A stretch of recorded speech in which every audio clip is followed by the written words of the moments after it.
Right, to a concerning story. Animal abuse complaints are on the rise. This is according to new stats released exclusively to Herald NOW.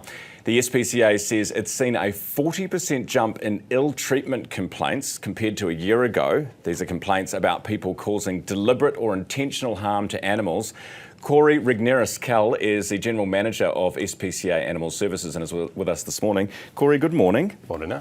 So what are we looking at here? What are these numbers? Yeah, so like you mentioned before, we've seen about a 40% increase year on year from when we're looking at those statistics from total ill treatments. So again, as you defined, ill treatment is that intentional and deliberate harm. So we've gone up from about 1,500 cases to 2,000 cases in the last year. However, if we look at that as a total proportion of animal welfare cases that are coming through, it's gone up about 5%, where we're seeing the year before last about 14,000 animal welfare complaints.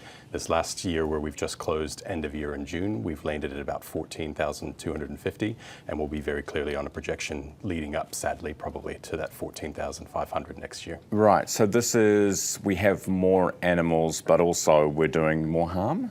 Yeah, what we're starting to see as a trend that's kind of coming through is that either we're seeing an increase in kind of the severity of the trends. So some of the cases that we're seeing are pretty horrific, whether it's, quote unquote jokes for social media to get posts where, oh, I've attacked my dog with a flamethrower because it bit me just to draw attention and views, which ended up being a false accusation, through to the very public things that we've seen where a dog's been swung around on a lead in Auckland Park, or even chasing wildlife down in cars and killing them intentionally, all seen as animal abuse. Right, so if, just the last one, I'm just thinking about possums.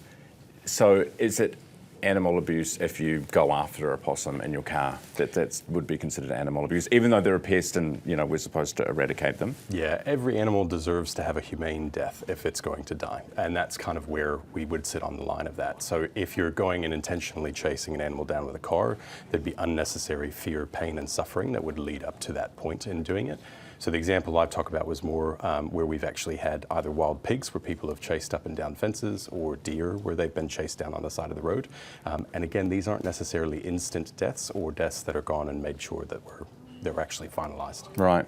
So what's driving, you mentioned social media. Is that basically what's behind the increase, do you think? No, it seems to be a kind of a group of everything, and we haven't pinpointed exactly what's causing it, but whether it's a lack of education or even more of an awareness of actually what animal well-being and wellness actually looks like. So, New Zealand was one of the first countries in the world, actually the first country in the world, to define animal sentience in our legislation, showing that they actually do have the ability to cognitively process what's going on around them. So as science continues to develop and we learn more and more, we actually understand that something that seemed like a simple novelty as a kid of driving a boat around on a lake chasing ducks is actually causing unnecessary stress to these animals. So we're looking more at that extreme end, where we're seeing that deliberate abuse cases, particularly in cats and dogs, as majority of what we would see, and particularly in those ill treatment cases where it's those that are either attacking those animals or potentially even using them as part of domestic abuse cases.